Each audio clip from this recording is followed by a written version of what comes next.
El 23 de mayo escuché a Bárbara Figueroa, la dirigente comunista, señalar a propósito de la condonación del CAE que no se puede supeditar la satisfacción de los derechos sociales, como el de educación, a la eventual disposición o voluntad de pagar impuestos que tienen o no tienen aquellos que eluden o evaden, como si eliminando la brecha de cumplimiento tributario pudiéramos financiar todos los derechos sociales.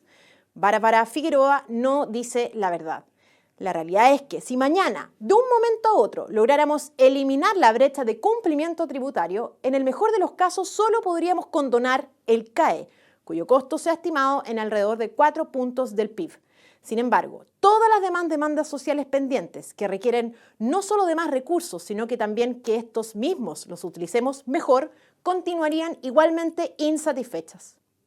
De hecho, el Servicio de Impuestos Internos estima que entre 2018 y el 2020, la diferencia entre lo que el Estado debió recaudar en virtud de la letra y espíritu de nuestras leyes tributarias y lo que efectivamente recaudó fue, en promedio, 6,5 puntos del PIB. Por su parte, el Colegio de Contadores ha señalado que esta brecha es menor, indicando que se encuentra en alrededor de 4,5 puntos del PIB. En consecuencia, es relevante tener presente algunas ideas. Primero, el grueso de los impuestos en Chile no son evadidos o eludidos, sino que pagados. Segundo, la parte más relevante de los ingresos de Chile durante los últimos años no está explicada por la cantidad de impuestos o el aumento de la tasa de los mismos, sino que por el crecimiento. Y tercero, es efectivo, que para aumentar los ingresos es necesario crecer y tener mecanismos adecuados para disminuir la evasión y elusión. Pero, reitero, no es cierto que eliminando la brecha de cumplimiento tributario podamos financiar los derechos sociales como los entiende el Partido Comunista. Por otro lado, el pacto fiscal, esgrimido habitualmente por los líderes oficialistas, tampoco es la solución, ya que de acuerdo con los datos publicados por el mismo Servicio de Impuestos Internos, la recaudación de impuestos como proporción del PIB en 2023, y a pesar de las importantes reformas tributarias aprobadas los años anteriores, es similar a la que teníamos hace más de 10 años. Es decir, las reformas tributarias aprobadas desde el 2014 a la fecha no lograron aumentar la recaudación de acuerdo con lo comprometido. Sin embargo, es muy claro que estas han provocado estancamiento y miseria, puesto que con anterioridad a las referidas reformas, Chile crecía a una tasa promedio de 5% y actualmente no crecemos en promedio más del 2%. Estas reformas o fueron mal hechas o mintieron durante su proceso de elaboración. En efecto, el tema de fondo no es cómo le quitamos la riqueza a quienes la generan o nos repartimos la torta actual, sino en cómo logramos que esta misma torta crezca o se multiplique, porque en definitiva, un aumento de impuestos no logrará aumentar la recaudación, solo producirá más estancamiento y retroceso.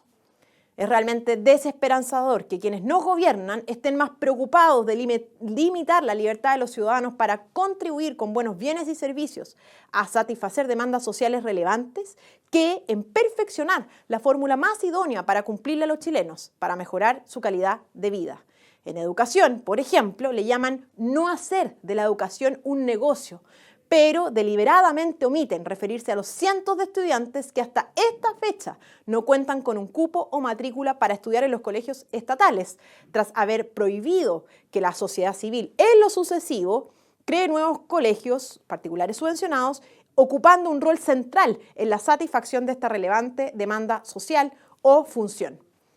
Qué distinto sería Chile si la obsesión del oficialismo fuera resolver la cuestión social del siglo XXI y no malas políticas como la condonación del CAE que, me parece, se explica en parte por un instinto de permanencia en el poder, aunque se oponga a hacer el bien, lo correcto o lo que es mejor y más justo para los chilenos. Por ejemplo, de acuerdo con un informe de Clapes UC en febrero de 2024, el costo de los daños a viviendas e infraestructuras en la región de Valparaíso con ocasión de los incendios son alrededor de 723,5 millones de dólares, es decir, menos de una décima parte del costo de condonar el CAE. Sin embargo, el gobierno ha sido incapaz de resolver el drama humano y de vivienda que existe todavía en la región afectada. Se ha estimado que la condonación del CAE nos costaría alrededor de 11.270 millones de dólares, casi 4 puntos del PIB, como lo dije al principio de esta videocolumna, es decir, más de 8 veces la recaudación anual adicional esperada por el nuevo royalty minero, vigente desde enero de 2024, pero comunicado desde hace más de un año en reiteradas oportunidades como un gran éxito del gobierno por el propio presidente Boric en distintos discursos.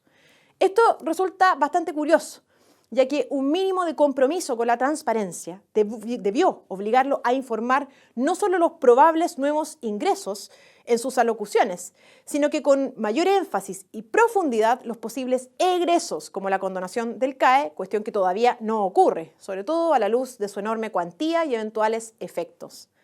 La verdad es que uno puede entender que el presidente Boric haya ganado las elecciones presidenciales en parte porque prometió cosas que sabía que no podía cumplir.